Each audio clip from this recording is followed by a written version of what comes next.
another episode of Startups Streamlined. This week, I am lucky enough to be joined by, let me introduce myself. I'm Lindsay Stencel, a partner with Thompson, Hine. But let me introduce you more importantly to James Fraser, Senior Counsel in Thompson Hine's Business Litigation Practice Group.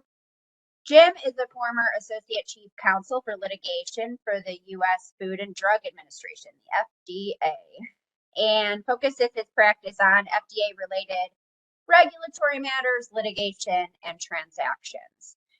He advises and represents FDA-regulated companies on issues related to product approvals, labeling, and current manufacturing practice requirements. He also represents pharmaceutical and medical device companies in mass tort and other product liability litigation. So I think we can say he knows a thing or two about this topic area that we're about to dive into today. But today we're going to discuss really the fundamentals of FDA's regulation of medical products. This is definitely a topic that we see a lot of at our desk at Thompson Hine, and so we're super lucky to have someone of Jim's caliber on our team. So if you have any questions as we go along, as I know we often do, please drop those into the chat, and we will get to them as we can. If we get to the end of the session and haven't hit your question, Jim will follow up with you afterwards, and you can get answers right from the expert and the pro himself. So with that, let's go ahead and get started today. Jim, thank you so much for joining us. It's a pleasure to have you here. Thanks for having me. I appreciate it. Hey, no problem.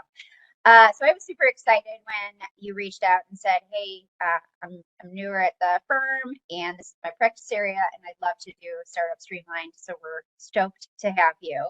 But let's go ahead and kind of level set for folks. I think that's always one of the most important things we can do when we do one of these.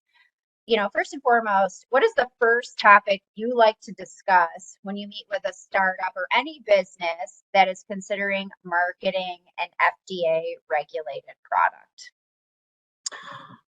That's a good question. And that is where I like to start when I'm first talking with a client.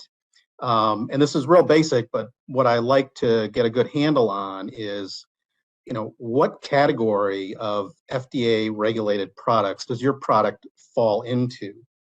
As the name implies, the Food and Drug Administration regulates foods, it regulates drugs, but it also regulates medical devices, biologics, cosmetics, tobacco products.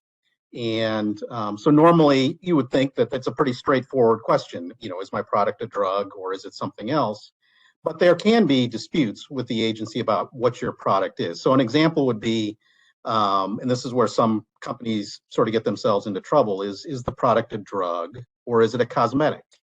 You could have a product that's meant to be, you know, applied to your skin, but a drug is something that is intended to cure, treat, prevent disease or a medical condition, whereas a cosmetic is something that's meant to be applied to improve the appearance or improve the attractiveness.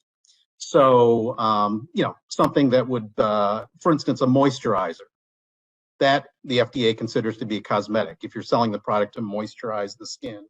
If you're selling the product to treat eczema or, you know, stop itching from bug bites, something like that, then it turns into a drug.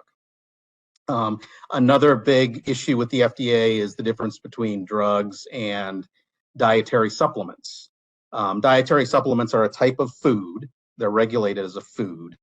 And if you are selling a dietary supplement, you are allowed, so long as you can substantiate the claim, to state that the dietary ingredient or mineral in the product affects the structure or function of the body or improves general wellness. So, for instance, calcium supplements, you know, you're able to say that this helps promote bone health or promotes strong bones. But if you say the product prevents osteoporosis or treats osteoporosis, then you have become a drug. So it really comes down to, you know, your intended use. And then to make things even more interesting is a product can be more, it can fall into more than one category. You can have a combination product. So it can be a product that has more than one component, and each component is a different type of FDA regulated product. So for example, a syringe is a medical device. If you sell a syringe that is pre-filled with a vaccine, which is a biologic type of drug, that is a combination product. You could have a medical device such as a cardiac stent. It's the little thing that's put into an artery to help keep it open. Some of those, I think some, maybe all, are coated with a drug. So that's a combination product. And then I think in terms of and the other really important aspect of this when I'm talking with companies is even if the product even if we figure out it is, say, for instance, a medical device, there are situations where the FDA will say, you know what, for certain types of products that fall within our jurisdiction, we're going to exercise enforcement discretion. It's very low risk, so we're not going to even regulate the product. And the best example of this is low risk general wellness medical devices. The FDA has actually put out a guidance document on this where, some things that are used for health and fitness type settings technically are a medical device, but the FDA thinks there's such a low risk that we're not going to bother with it. So that can be really important to a company that it might not even need to worry about the FDA if it falls into enforcement discretion. Interesting. So that KT tape that athletes might use on their knees or their big joints, is that? Say that again, I didn't. Oh, it's KT tape. So it's like what people use they tape their joints or they tape, their knees. And it's supposed to be for like health and fitness and make you feel better. Is that a medical? I would actually have to look to see how they label it because I'm not familiar with the product. I'm not an athlete, so I haven't used the product.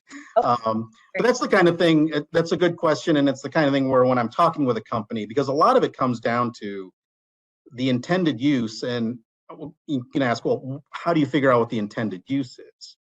Right. And the way the FDA, and they get some pushback on this, but they look at the labeling, your marketing, that's really a big part of it. So it's the kind of thing, if a client asked me that, I would really say, okay, I need to look at what your labeling says, how you're marketing it, and whether the FDA is going to consider this a medical device. Interesting. Yeah, I'm curious. So we'll have to catch up on that here. Okay.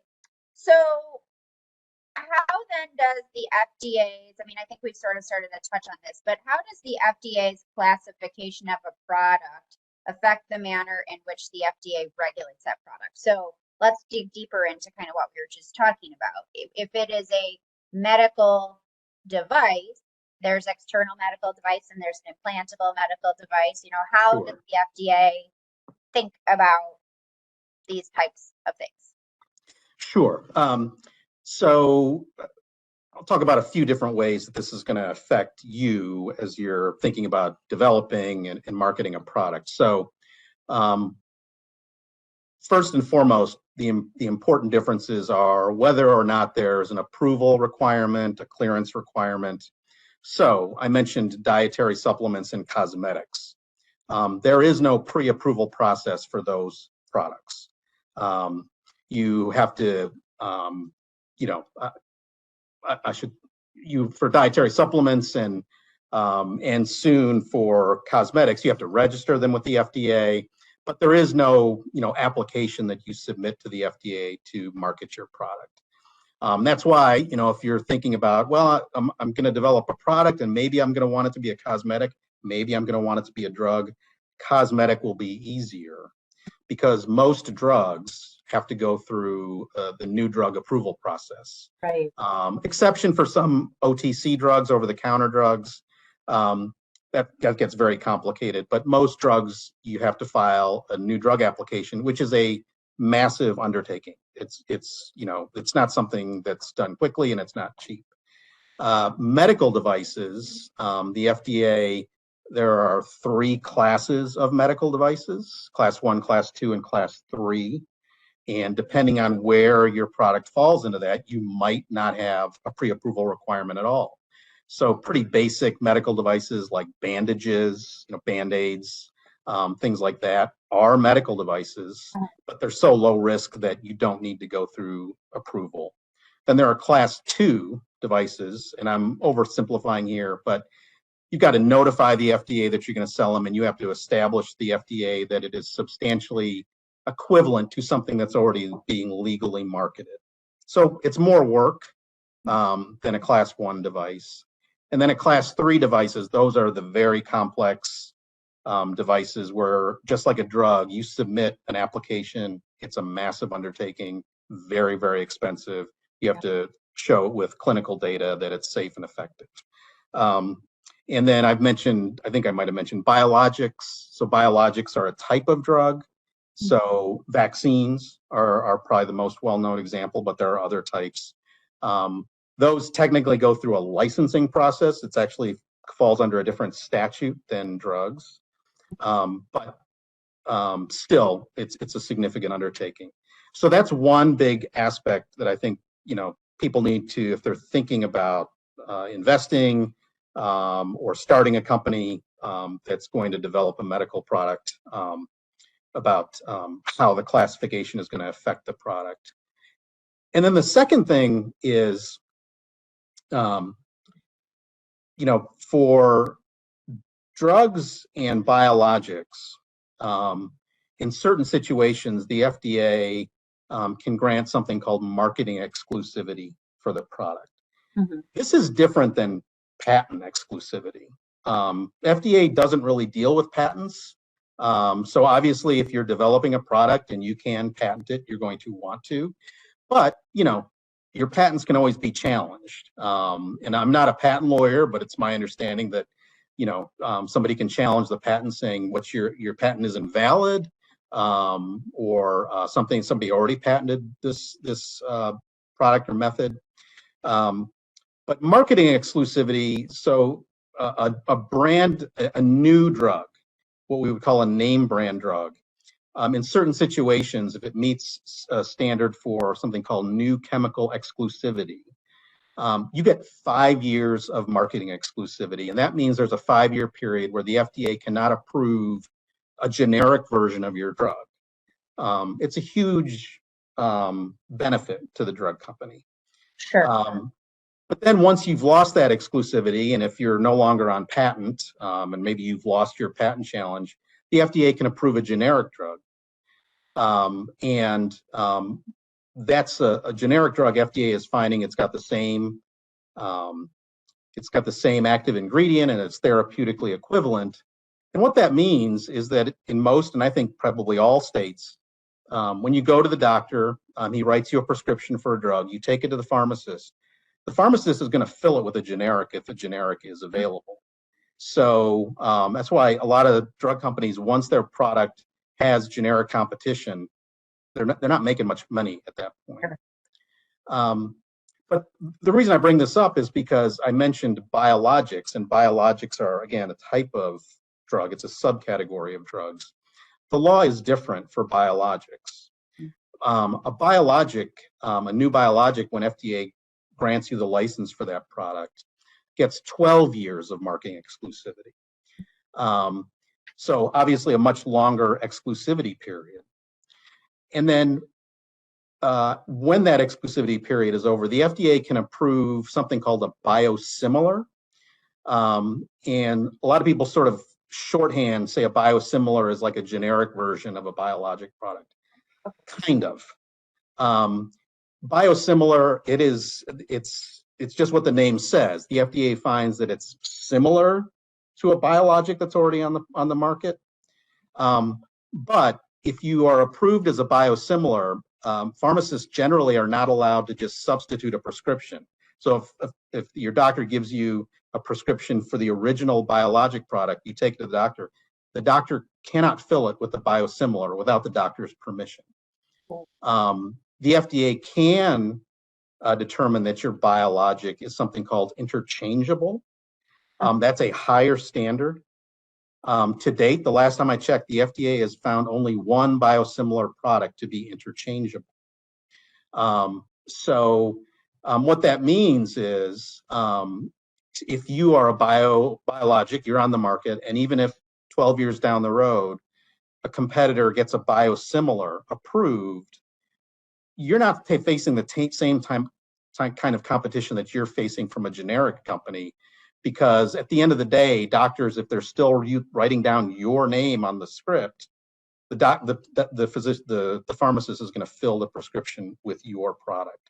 So there have been situations where drug companies have been in disputes and actually gone to court with the FDA over whether their product is a drug or is a biologic.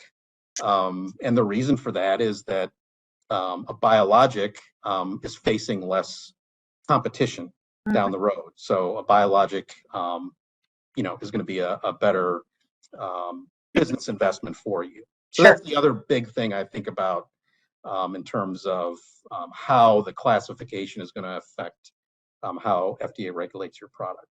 Interesting. So for any of my investment friends out there, how long from the day of that you file maybe this application to be approved by the FDA to the date that you get approved, how long does that take on average?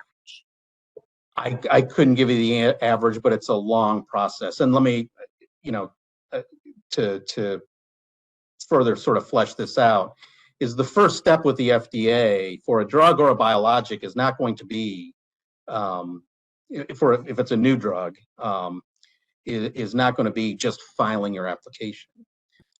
Because before you, part of your application is going to include clinical trials in, volunteers, live patients.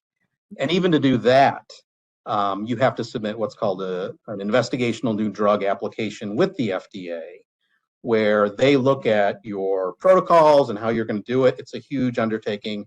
By that point, you have done a fair number of animal studies, bench studies, and things like that. So even to even start those clinical trials, you have to submit an investigational new drug application, and the FDA doesn't approve those. It will tell you if there's a problem with it, and it can put you on hold. But generally, if they don't do that within 30 days, you're good to go. And then you go through those trials, which can take quite a bit of time. So we're talking about a process that takes years here for drugs and biologics. Not something, obviously, we saw during COVID. It was amazing that, they were able to get vaccines through the process very quickly. I think that the government program was Operation Warp Speed. But that was an emergency situation. The government, those weren't even approved products. They were authorized under an emergency authorization, which is a little bit different, but so it can take years. Okay. So can't give you I'm sure there's a statistic out there somewhere. I just don't have it off the top of my head what the average time is from, initial investigation to approval, but it's a significant time period. A significant investment for sure. Okay. Interesting. So what big picture advice do you have for companies that plan to seek FDA approval or clearance for a product? So big picture advice. So as I was just talking about the process where you're starting off with an investigational new drug application and all that. The advice I would give is the FDA for both drugs, biologics, and medical devices has programs where they will engage with product applicants in meetings or in writing to help you through the process. So that, because at the end of the day, the FDA does not want to get applications that are poorly done, that just wastes their time. So in the drug and biologic space, these are all, and FDA fleshes these out in what are called guidance documents. So there are type A meetings, type B meetings, type C meetings, and it's a different type of meetings. But at the end of the day, it's a process where you can have meetings with the FDA where you are posing specific questions to them about your clinical trials or your other aspects of your drug to help you get through that process. The same thing with medical devices. This is called the Q submission program. And I should have mentioned, different organizations within FDA have responsibility over different products. So there's a center for drugs. There's a center for biologics. There's a center for medical devices called the Center for Devices and Radiological Health. So you're dealing with different offices there, and these offices, they all have these programs, and so it's for medical devices as well, not just drugs. But programs where they have meetings, they will do the meetings. This was even pre-pandemic. They would do them remotely because they've got companies all over the country that do this.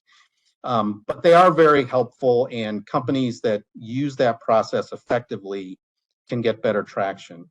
I would say these are not meetings where you just call them up and say, hey, can we have a meeting? I'm going to come in and got a few questions.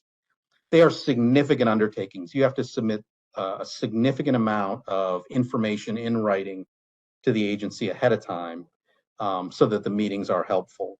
And then the other thing I would say is,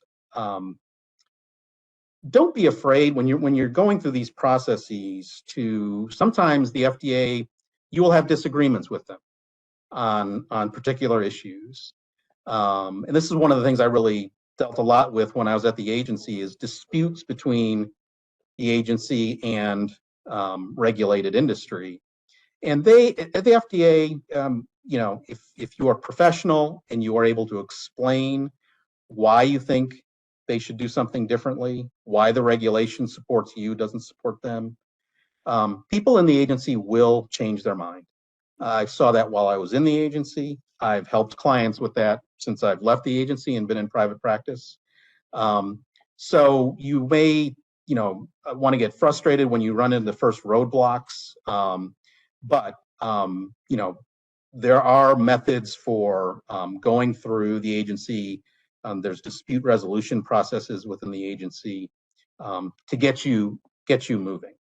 So I think it's really important to take advantage of those processes that the agency has. That's interesting, because I think a lot of people make an assumption, right, that you got to know or don't do it that way, and they think that's the end, right? Yep. And so, super interesting.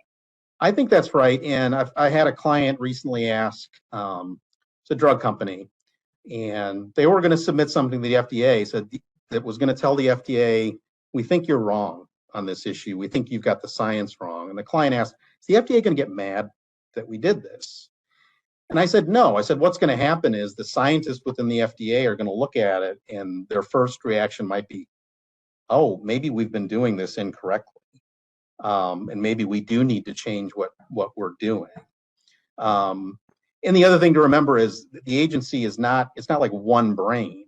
And I saw this quite a bit when I was at the agency dealing with the scientists. You'll have people in the same scientific office will disagree with things, with each other on things. So that's why it's important to keep, respectfully pushing on things if you think you're right, because maybe the person above the person you're dealing with actually thinks the way you do, and will decide, yeah, we need to change the way we're doing this because we're not doing it correctly.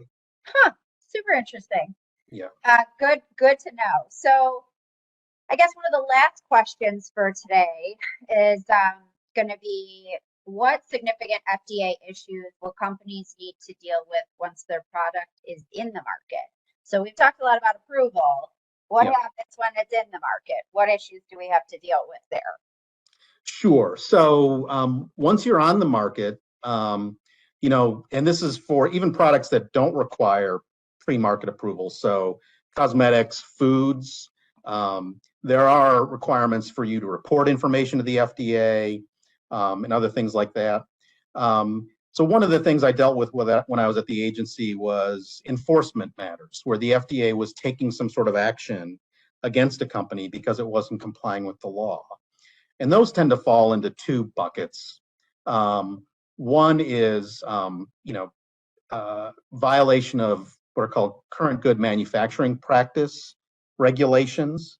So these are very detailed regulations for drug manufacturers, medical device manufacturers, food manufacturers, and soon FDA will be promulgating regulations for cosmetics manufacturers. So the FDA comes and does inspections of your facilities, and these are inspections that can go on for a couple of weeks, and they're looking at documents. They're not just looking at your physical aspect, but they're looking at your record keeping.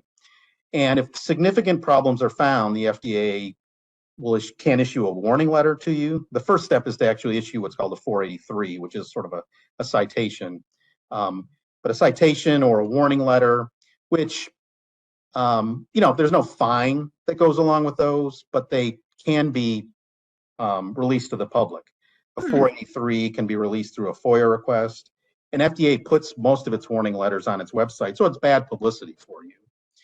And then the other big area that companies have problems with the FDA is their labeling. If it's a drug, your labeling or the promotion of your product, so the information that maybe your sales representatives are giving to doctors. If you are giving the indication that your product is safe or effective for things beyond which it has been approved, the FDA, can issue you a warning letter. If I mentioned, like if it's a cosmetic and you're making claims that would turn the product into a drug, the FDA is going to say you're promoting an unapproved drug. And again, you end up with a warning letter. It ends up on the FDA website. Sometimes for OTC companies, this can cause problems with like Amazon. Yeah. Amazon has pulled products because of FDA warning letters. But those types of things, the FDA is trying to get you into compliance. A lot of times people worry about, am I going to get in trouble? And actually today's tax day, ironically. So you don't file your taxes and the IRS comes after you. Yeah, you pay a big fine. The FDA, normally when they find things that are problematic, their first step is to try to get you into compliance. It's not to make you pay a fine or get you into trouble. If you do things that are really beyond the pale, so if you are, deliberately falsifying information or selling, counterfeit products, the FDA can ask the Justice Department to bring a criminal action against you. And if they try the warning letter route and don't get you and you don't comply, the FDA can actually go to court again with DOJ and have a federal judge shut you down, issue an injunction that closes you down and doesn't let you reopen until you've shown the FDA that you've gotten your act together. And if you disobey that order, that's criminal contempt of court. So those are the types of things that hopefully, you never have to worry about, but it's something that, that's the type of thing that once you're on the market, companies, that's one thing companies have to worry about. Sure. Holy smokes. Well, didn't see it going that route. A lot of twists that they possibly take. So, holy smokes. Okay, well, this was amazing. So, any of you who are out there and we haven't covered off your questions, Jim will reach out to you afterwards to follow up on that. But that's going to go ahead and conclude our session today. This webinar will be available on our Thompson Hine YouTube channel. So go ahead and hit like and subscribe and ring that bell and keep up to date with all of the great content that we push out there on our Thompson Hine page, which we do update really frequently. So it's a great resource for you. I want to thank all of you for attending here today, but most significantly, Jim, thank you for your time and your expertise. We're so grateful. So thank you so much for that. Sure. Thank you for having me. I appreciate it. Yeah, no problem.